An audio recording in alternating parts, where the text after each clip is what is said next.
All right, we're going to call the meeting to order for the Angola Common Council Monday, November 18th. Can we get a roll call, please? Councilmember Coffey. Present. Councilmember Olson. Here. Councilmember Sharkey. Here. Councilmember Rowe. Here. Councilmember McDermott. Here.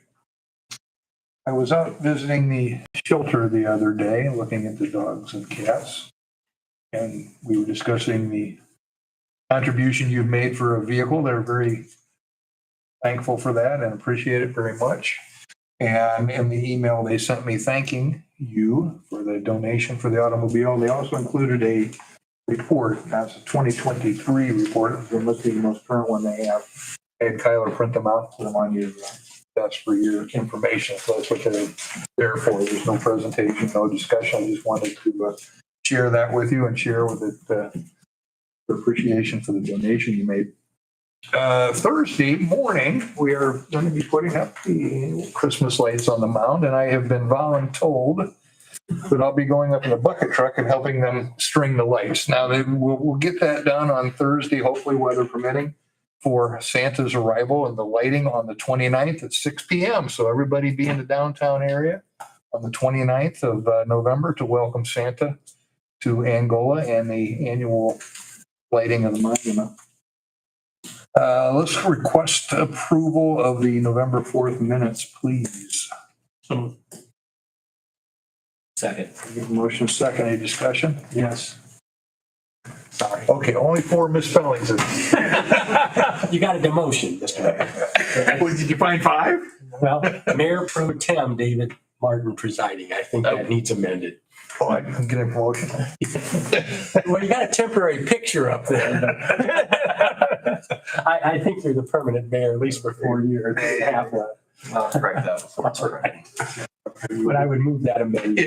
Any other corrections or additions? Okay, we have a motion and a second with corrections. All those in favor signify by saying aye. Aye. Those opposed? Any other unfinished business this evening? Hearing none, new business, ordinance number 1769, 2024, an ordinance amending the ordinance of fixing compensation of appointed officers, deputies, and other employees of the police and firefighters of the city of Angola for the year 2025. We made a slight error when we did the salary ordinance, and we are correcting that error. Is what this is about. Move to approve. Second.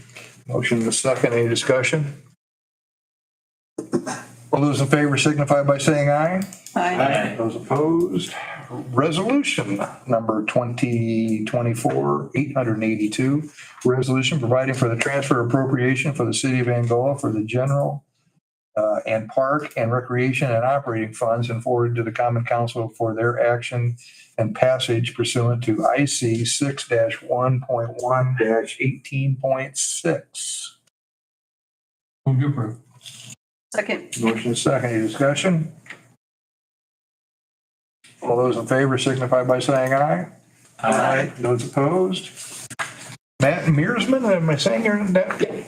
From the St. Joseph River Basin Commission, presenting an update on the commission activities and partnership with the city of Angola.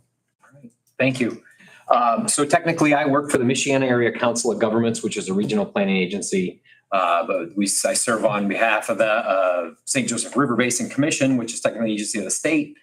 I always like to start out, I go into these counties, 6 counties in northern Indiana, drain to the St. Joe, but only 2 of those counties actually have the St. Joe River coming through them. The river itself is not the important part. It's all the surface water, all the lakes and streams that drain to the river that the commission was established to try to protect, to address water quality concerns and also flood mitigation. Angola is about as far away from home for me as I get with work. I'm down in South Bend. That's where my office is and where I live. And of course, the St. Joe River flows right through there. But all the land here in Angola is flowing to the St. Joe. And the commission, it really is trying to get at something that I think is critical for understanding water quality or flood mitigation. And that is, if you want to address things in the lake or the stream problems, or if you want to keep things good where they're good, you have to look at the land that's draining to that water body. That's where you're going to make a difference in holding the line or making improvements. And so we've got about 5,000 square miles of land that drain to the St. Joe. getting a handle on that, trying to understand what's happening, hopefully will help us in addressing water quality issues. So from this sort of 6-county region of northern Indiana is where we get the members of the commission. And that's where City of Angola comes in as one of 5 members from each county. So the mayor has a seat, the mayor of the largest city in each county. Health department has a seat on the commission. County surveyor does, county commissioner, and the Soil and Water Conservation District. So all those folks sit on our commission, and each of those members have the ability to designate a proxy. In the case of Mayor Martin, designates Kristen Thomas to serve as his proxy on the board. And, I think my first thing for coming here is just to thank you guys for your participation and support. I think it's a stretch for some communities to understand how they're connected to this resource. And it seems like since I've started anyway, Angola has always been supportive and participating.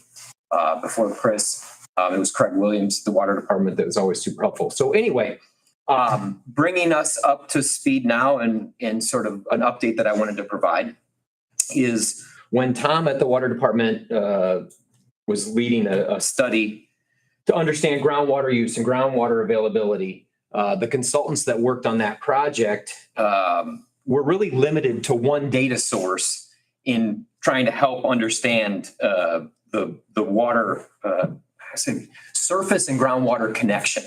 And so that what I'm getting at here is there's a USGS gauge on Pigeon Creek here in the county. And that's the closest stream gauge where we've been continuously monitoring how much water is moving through the system.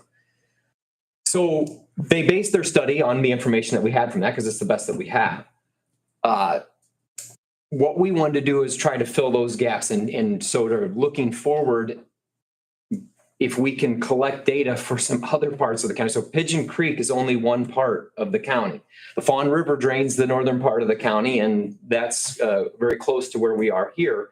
And so with your help, we utilized some funding that the city received from Monsanto in a class action settlement that was intended for water monitoring, and that's what we've done with it. We've purchased a water level monitoring device that's been installed in, I say if it's Nevada Mills or Nevada Mills, I don't know which one's the right one, and it probably depends on who you ask. So anyway, we installed one of those gauges there, and we have a spot online where you can go and see where that's, how high it is, how much water is flowing through there. Well, really what you're seeing online right now is just the height of the water. And so that's what I wanted to sort of bring up to speed is we've been utilizing the funds that you, we've been submitting for reimbursement with Ryan. The funds have been used to take a hydrologist out there and measure the transect of the stream, the velocity of the water going through, so that we can create basically a correlation table that says, well, when the water's this high, there's this many gallons moving by per minute. When the water's this high, there's that plus moving through. And that's what the USGS does on all their gauges. They have to go out at high flow events, low flow events. You're trying to capture a number of different flows to be able to correlate those two things, because in the end, how much, the volume is what we're really interested in. So we've had them out there two times this year taking those measurements. They'll work through next season as well in helping us establish that discharge curve.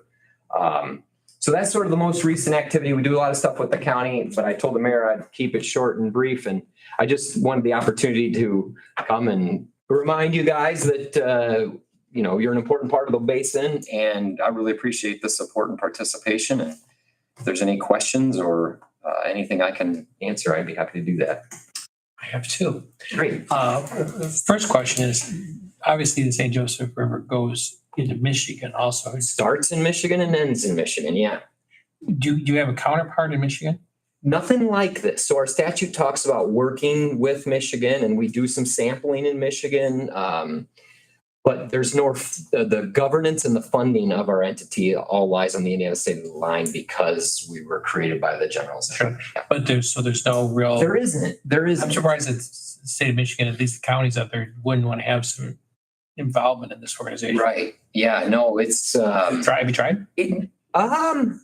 Not formally, or at least personally. There is. So it gets interesting. Each state sort of handles this stuff differently, and not all of the state of Indiana is served by river basins commissions. It's kind of a unique thing. I would like to get us to a point where Michigan's, we have to have something like that because we're really providing a service for the people. They have watershed councils. The Huron River is really the only one that I think where it had active participation from where it's like a recognized local government entity. But otherwise, there isn't anything like that. So I should say that I'm also on the board of and serve as the president of a group called the Friends of the St. Joe River. And that's a 501c3 not-for-profit where we try to look at the same issues, but it's not an agency of the state the way the commission is. And my second question is, do you do reports or the presentation? I mean, just monitoring is one thing, but you got reports to the General Assembly? No, not to the General Assembly. Because the concern would be, is there an issue that's flowing negatively towards water quality in this area?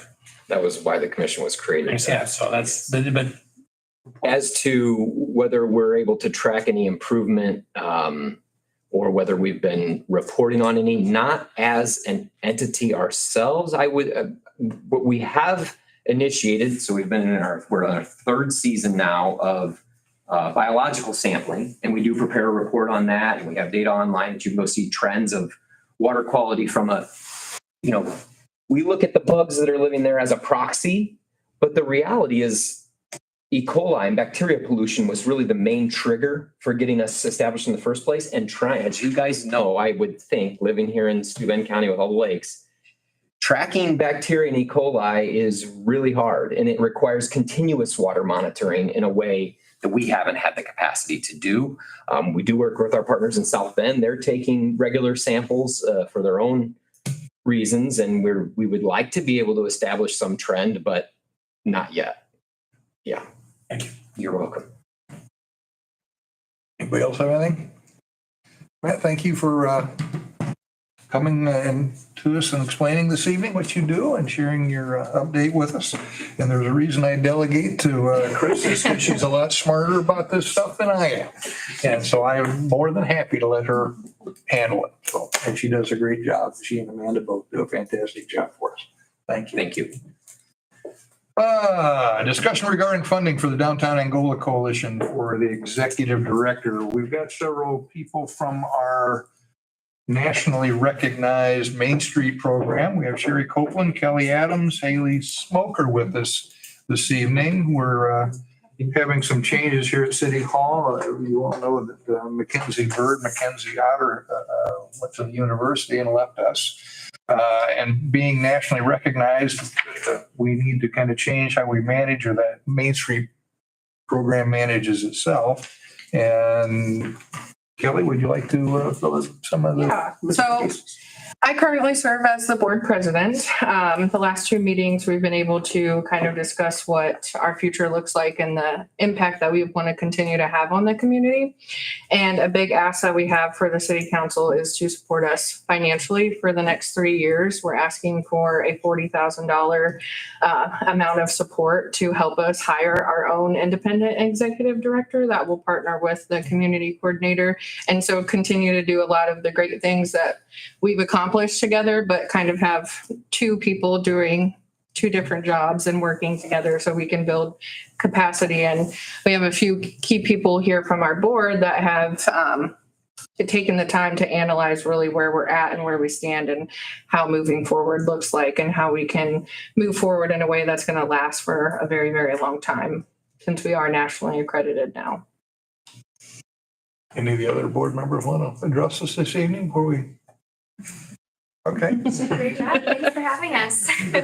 Part of being nationally accredited requires the Main Street program to have their own full-time 40-hour-a-week executive director. And that's kind of the direction that we are going.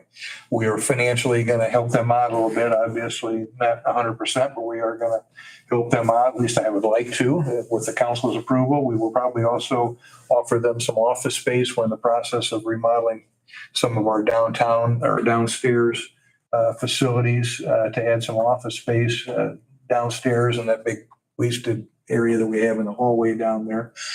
One of those offices will be used for us. I'd like to consider using the other office for the Main Street director, not necessarily our employee. There's some issues that we need to make sure that Ryan is happy with. He's responsible for building security and other issues. So we'll have to make sure Ryan's on board and happy with all that and comply. But that's what we're asking for this evening is a 3-year, $40,000 per year commitment starting in 2025 to support our Angola Main Street program. They do a number of great things for our downtown. They have a lot of activities that they put on, only they put on, not the city does. What city does help them, but they primarily handle some of these programs. They just finished up putting tables down in the common areas of the county building next to the courthouse for their food court Friday. They've also do Art Fest and a bunch of other programs that I think are really beneficial around town. So that's what we're asking the council to consider. So would there be a city person also involved? Our community coordinator would work internally with the city and the Main Street to coordinate all the activities. There's a lot of programs they do that they need to shut off a square or shut off a street, and all our departments get involved. Our person in-house, our community coordinator would handle those affairs, but the Main Street would run their own. Primarily logistics? Logistics, yeah, coordinating logistics, yes.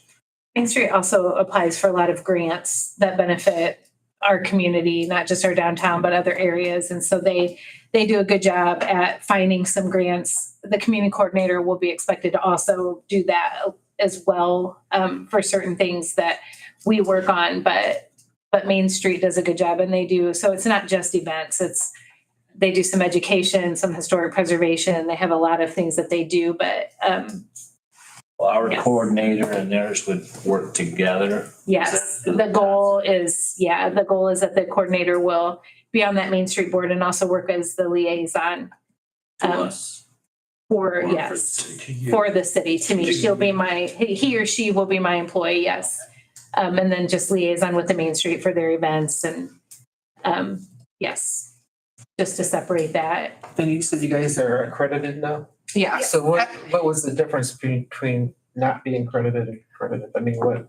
Well, Main Street has different tiers, and kind of as you grow your organization, the first time I actually stood in the city council meeting was when we became an Indiana accredited group. So we've come a long way, and I think that was in like 2018. So by growing, we are more eligible for bigger opportunities. Like there's an entire threshold of grants out there that are only eligible for nationally accredited Main Street. So by us we're one of 16 nationally accredited programs in the state of Indiana too. So that's a big thing because there's over 60 organizations, whether you're low tier or top tier like Main Street. So it's a very serious thing and something we're very proud of and something we want to continue to grow off of and not let the position change kind of halt us or stop us or inhibit us from being able to do the great things. Because just like Retha said, we've had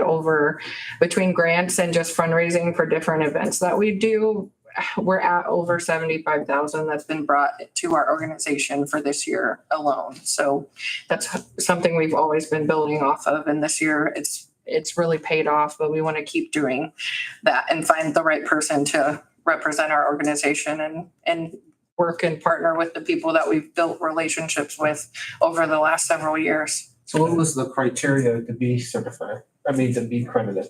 Well, basically we had to meet certain standards and then also have a lot of buy-in from the community, such as the city. That was a big thing that helped us get the accreditation, and also then being able to prove the impact of our board working in the community. So events that we have put on, but then also dialing in at the numbers, whether it was direct money that we brought into the economy by hosting events or grants and kind of placemaking. And also they're really big on inclusivity. So our AARP grant that allowed for handicapped individuals to partake in our Food Truck Friday event, stuff like that. They have very high standards. I actually have a document that has information on the back, kind of like how we use the 4 tiers of National Main Street to then implement here within the community. So it goes beyond events. It's historic preservation. It's, kind of one thing that we're learning too this year is not just the historical downtown, but the neighboring commercial districts. So really a huge goal that we would have is to tie in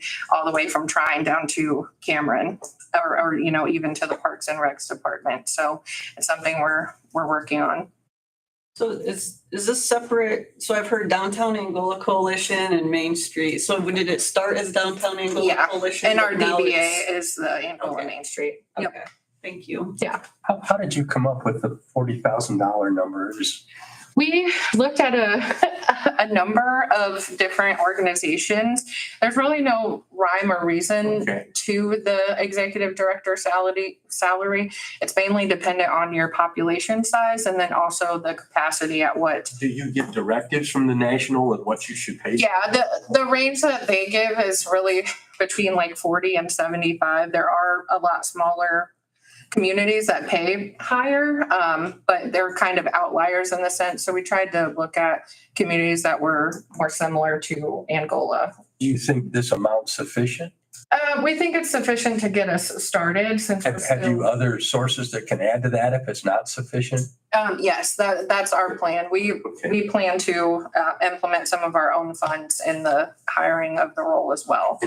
Are there people already in mind? Are there people that are stepping forward that want this? No, I'm not trying to ask you who. No, you're fine. So I was serving as vice president prior to our president leaving. And I am interested in the role myself. I'm helping the organization get to that point, whether it's me or someone else, because I care a lot and I've seen it through its infancy and seen it grow. And I've always been a kind of a silent volunteer, but one that's always showed up for things. So Do you think this is sufficient and this will attract people? yeah, Okay. Do we have that money? Yeah, I think we can find that. Okay. So are benefits included in this as well? It's just No, this is, dollar amount. we're not hiring an employee. We are donating to the organization. The organization will hire the employee. Okra does provide input and guidance on what level city government should help fund these organizations throughout the state of Indiana, talking to other mayors. It's all over the board. There is no standard per capita amount. Some communities give significantly more, some give substantially less, but there is no standard throughout Indiana on how to support Main Street programs. It's kind of all across the board. So we're kind of relying on an average that we see out there and also some of the things that Okra provides, information Okra provides to us. This is something that beyond 3 years, we're going to be expected, I'm assuming, to contribute to this. It'll be reevaluated. They just want to know that, the board wants to know that there is sustainability to what we're doing, that we're not going to get everything geared up and then pull the rug out from underneath them the following year. I understand what they're trying to accomplish. We would still have to budget this every year. Yes. Okay. Yes, all right. Well, I know the growth of the food truck Fridays. I've seen that grow. And if that's any indication, this is, to me, a no-brainer. I think this is something we need to do. And they do a lot more than that. Yeah. Y'all get the listservs from Inc. And there was a big discussion on this over the last couple of weeks on the exact topic of how much cities, somewhere 10, somebody's up in 100,000. I didn't get this. I will have to get you on that. Because, and 40 sounds about right, but I think the key thing is the 3 years. So 3 years says that the city of Angola supports not only the projects downtown, but also Main Street overall. I think that leads to potential of having somebody come in who really thinks this organization is worthwhile, that people believe it's worthwhile. So that's why I think the 3 years is absolutely crucial in the game. I think it's great for the downtown businesses also. Yeah. I think what we're looking for tonight is approval from you, and Ryan can go back and do the requirements for spending of government money, and then he'll bring that issue back to you, I'm sure. Is that right, Ryan? Do you need a motion there? Yeah, motion to move I forward. move we prepare the grant that's $40,000 a year, and I would say for 3 years. I think that ties everybody on this council. And then, like I said, with the reevaluation down the road. I say, I'll second. Motion second, any discussion? All those in favor signify by saying aye. Aye. Those opposed? Gary, Kelly, thank you. Haley, appreciate you being here. We'll be talking to you and look forward to working. Thank you so much. Nice presentation, I might add. Thank you. Thank you. I have copies of their, you guys. Here. Yeah, I will pass it. Oh, thanks. Clerk Treasurer Depository Statement, cash representative for the month ending October 24th is presented for your information. And what am I doing? Here we go. Reports, Clerk Treasurer. None for me, Mayor. Tim, we got anything for us? No report, Mr. Mayor. Rita, got anything for us? Yes, sir.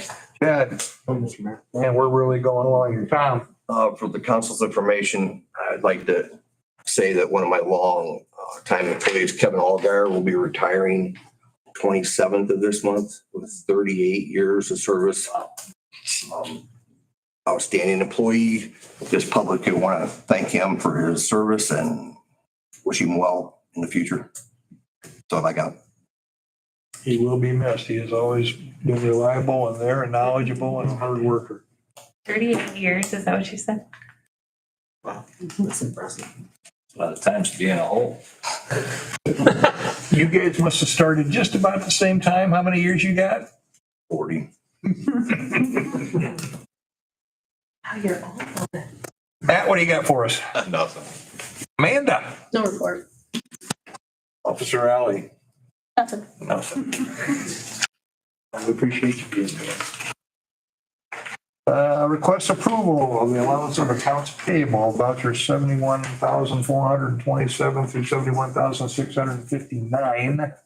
Totaling $1,423,062.62, which includes interfund transfers of $163,672.56. Move to approve. Second. Motion and a second. How did you get excited? It's in stereo. That was kind of cool. Hey, you came right in to pay the bill. That's right. All those in favor signify by saying aye. Aye. Those opposed? Do we have any other new business? Are we working on getting your picture? I have to look up there every meeting. Yes.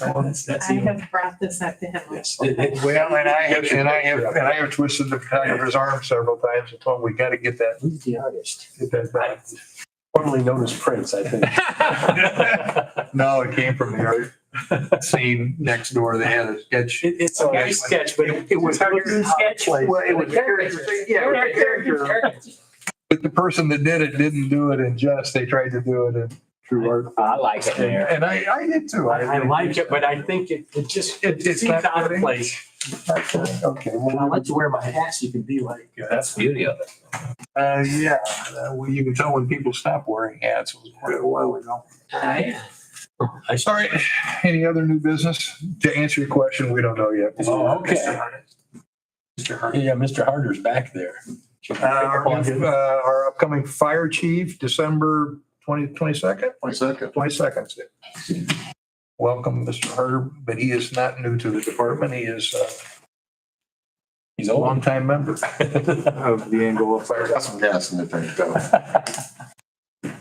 Get out the mustache. Yeah. Any comment you'd like to make? Oh, I'm excited to be here and see how the other half does it, because I sat in county council meetings for 4 years, and I know how them go. No, I'm looking forward to it. Thank you. Glad to. Great discussion with a lot of people leading up to tonight so far, and everything's been positive.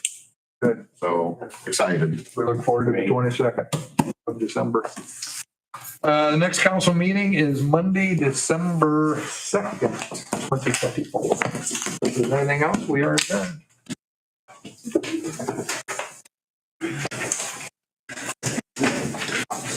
I just, you know, plaque that says Wally time.